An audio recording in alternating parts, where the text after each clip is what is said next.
Hey, welcome back to the workshop. Today we're going to try and make a knife out of AEB-L Stainless Steel. Now, guys online will tell you that you can't heat treat stainless at home. You need a temperature controlled kiln, you need cryogenics, you need all this fancy stuff. But I think we can still do it, or at least I'm going to try. So, let's see what we get. Here we go. Alright, here we go. The first thing to do is cut out the main knife blank out of our bar of steel. I've drawn out kind of a rough, small 5-inch chef knife shape on paper, and I'm just going to tape it to the steel and then trace it with a marker.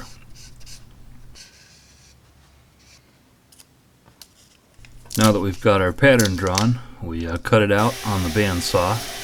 I really like the portable bandsaw mounted in the swag stand here. That's been a really handy tool for the shop. The only drawback to the portaband in the stand like that is because the blade is unsupported for such a wide distance. Sometimes it wants to kind of wander around on you, and it can be difficult to cut a straight line. After we've cut the blank out, we're just kind of clean up the edges on the belt sander and the grinding wheel to kind of refine our knife shape. I tend to cut my knives out a little oversized and then grind them to final shape, mostly because I'm not real confident in my ability to cut to my final dimensions with just the bandsaw by itself.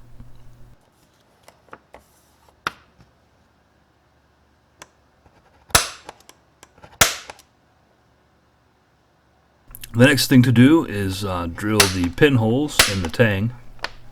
I'm using used motor oil as my cutting oil here, mostly because I've got lots of it and it's free. It works okay. Probably a real commercial cutting oil would be better.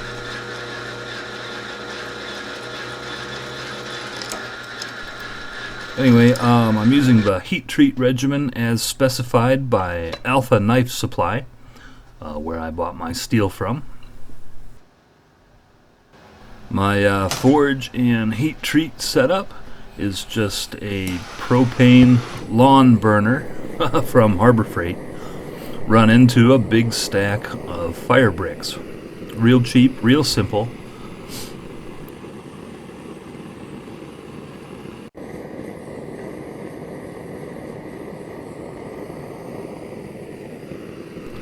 The thing that makes all of this possible is my temperature sensing K-type thermocouple you see here. My ability to precisely control the temperature in this forge is not all that good. You have to kind of stand over it, constantly vary the propane, and constantly open and close the little door on the forge. But you can generally hold the temperature to plus or minus 20 degrees, and that seems to work okay. I'm quenching the blade in preheated canola oil.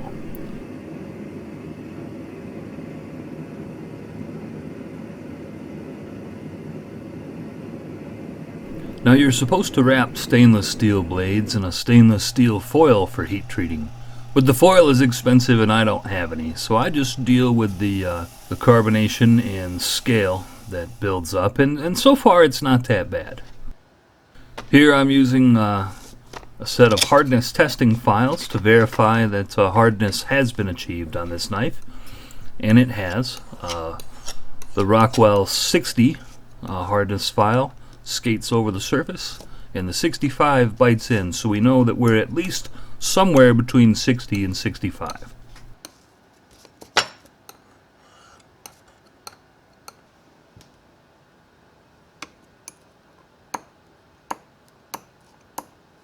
Now to temper in a toaster oven, make sure you've got a separate thermometer for your toaster oven, one that you trust for temperature, because the temperature control on the oven itself is not very accurate.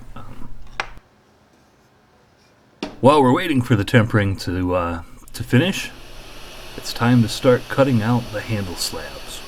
I'm using 1/4-inch thick blue G10 tied up to I think a .303 I don't know, thin G10 liner, just to give it a little bit of color. I don't know that the liner really needs to be there, I suppose.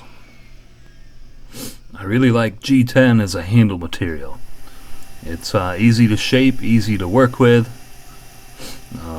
It doesn't absorb liquid.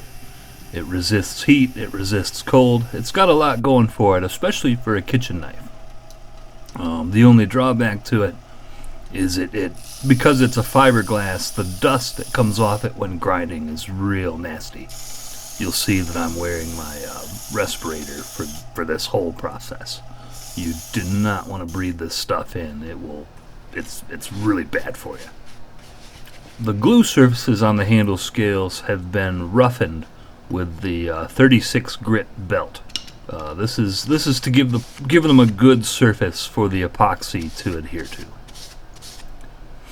Next, we clean the dust off with rubbing alcohol and stick the handles together with West Systems G-Flex 2-part epoxy. I've been using the G-Flex for a while now, and I'm pretty happy with it. It's a good, strong epoxy, and it's got a really long working time, which you kind of don't get out of a lot of cheap store-bought epoxies anymore. All the store epoxies are 5-minute set, but for knife making, sometimes that's less desirable, because if you find a mistake in your glue work, you need time to be able to go back and correct it. With a 5-minute epoxy, a lot of times it's too late. Once you've seen your mistake, the epoxy's already set, and you really can't go back.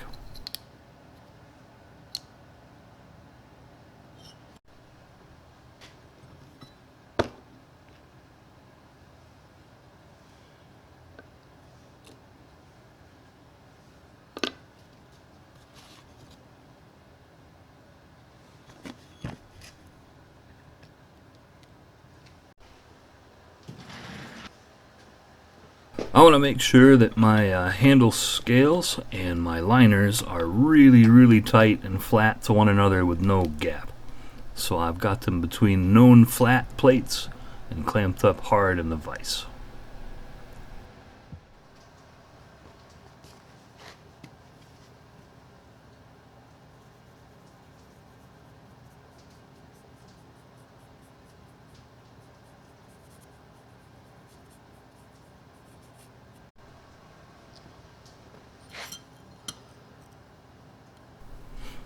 Now it's time to move on to the blade grinding. The next thing to do is mark the edge with marker and a drill bit, and then grind the steep 45-degree bevels to our marked edge, and that kind of sets where the edge of the knife is going to be.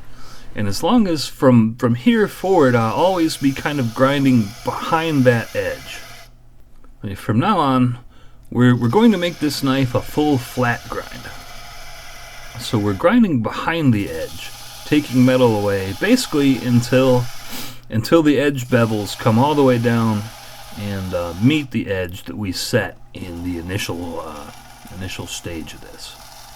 Now this is just a cheap Harbor Freight 4x36 belt grinder, and you can make a fine knife with this as long as you understand the limitations of the tool.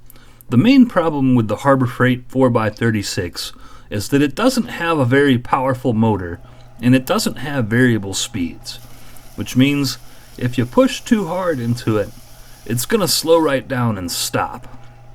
You have to go light with it and be patient and just kind of let the belt do the work. I work my blade through a progression of belts, starting with a 36 grit ceramic ripper belt that I got from Combat Abrasives. I like their belts a lot. With the 36 grit belt, I do the bulk of my grinding. After that, I go up to a 60 or an 80 grit belt, then to a 120, then to a 220, a 320, and finally a 400 grit belt. But then there's always going to be a few scratches left in there that you don't see.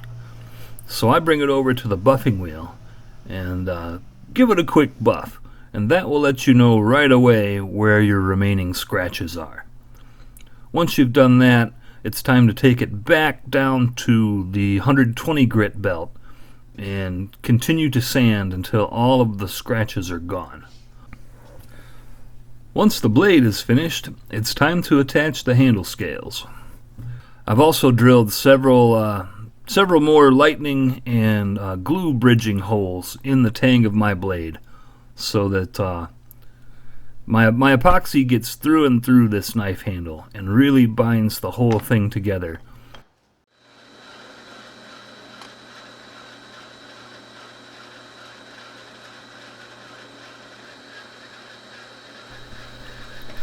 For this particular knife, I'm pinning the handle to the tang as well as gluing it, and I'm using 1/8 inch titanium pins. There's no particular reason I chose titanium. I think I was going to get stainless steel, and in this case titanium was actually cheaper than stainless. Or maybe 1/8 inch stainless wasn't available on the day I was buying knife parts. But as far as I'm concerned, I just want something that's going to be relatively corrosion free, because I know that this is going to be a kitchen knife and it's going to be used in wet conditions.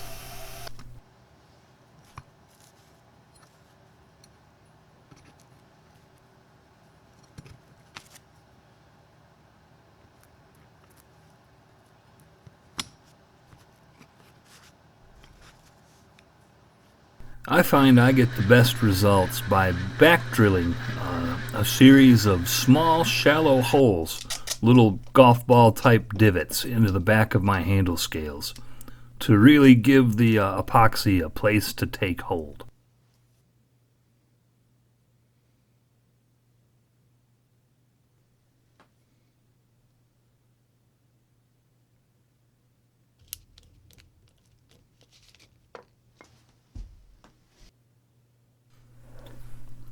I tend to use a lot of epoxy when I'm gluing my handles together.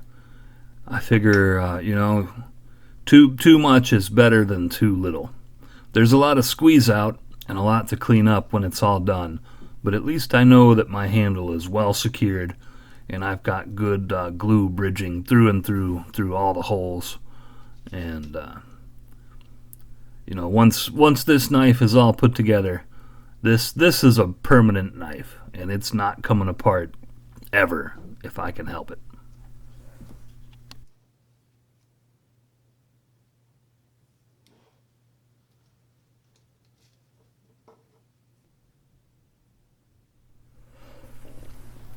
So here's the completely assembled knife. The only thing left to do now is shape the handle and sharpen the edge.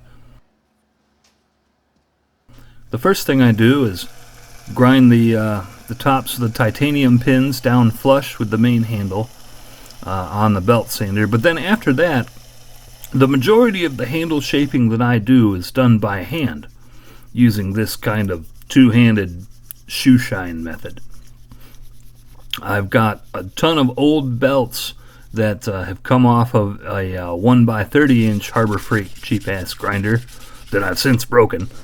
And these belts work great for giving a even shape to your handle on both sides. Okay, finally, we've come to the sharpening of the edge. I set my initial edge bevel on a 250 grit Waterstone. This is a 250 and 1000 grit combination stone. Once it starts to get pretty sharp on the 250 grit, I turn the stone over and start polishing the edge with the 1000. After I've taken it as far as I think I can take it on the 1000 grit stone, I move over to my Norton 4000 and 8000 combination stone.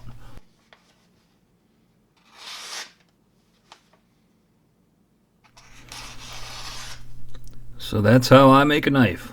Hope you enjoyed the video, and I'll be back with another one as soon as I can. See you then.